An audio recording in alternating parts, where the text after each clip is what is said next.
আসসালামু আলাইকুম।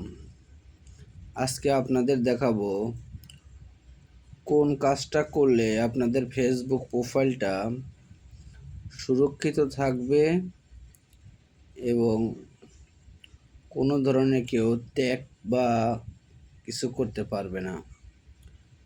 তো চলুন কথা না বাড়িয়ে মূল কাজে যাই।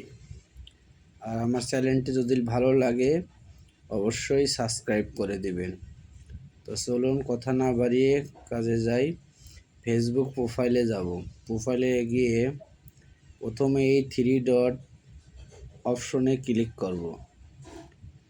ক্লিক করার পরে এখানে সেটিং নামে একটা অপশন আছে, এইখানে ক্লিক করব। তারপরে স্ক্রল করে নিচের দিকে যাব, খুঁজে বের করব অ্যাক্টিভ লং।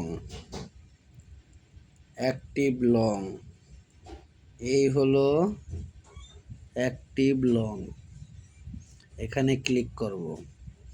এখানে ক্লিক করার পরে সব মূল কাজ হচ্ছে আপনার এখানে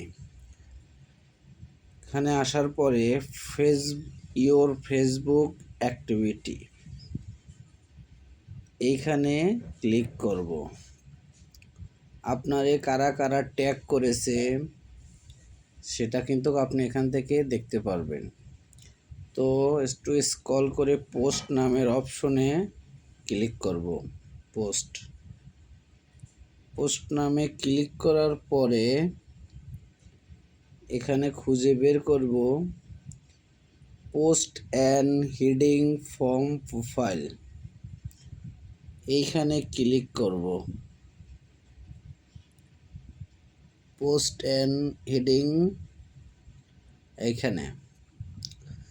তো এইখানে দেখবেন আপনার প্রোফাইলটা দেখাবে। যদি দেখেন এই নিচ দিয়ে অন্য কারোর প্রোফাইল আছে তাহলে বুঝে নেবেন আপনার প্রোফাইলটা ট্যাগ করা হয়েছে।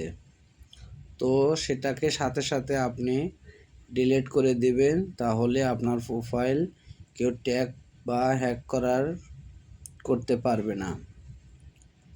ঠিক আছে, এটা হলো আমার প্রোফাইল। এখানে টাচ করলেও কিছু হবে না, ভিতরে গিয়েও ওই আমার প্রোফাইলটাই পাবো। ঠিক আছে, যদি আমার প্রোফাইলটা কেউ ট্যাগ করতো তাহলে অবশ্যই নিচ দিয়ে তার প্রোফাইলটা থাকতো। তো আমার প্রোফাইলটা কেউ ট্যাগ করতে পারে নাই। তো আজকে এই পর্যন্তই ছিল। তো ভিডিওটা ভালো লাগলে অবশ্যই সাবস্ক্রাইব করে দিবেন। ধন্যবাদ।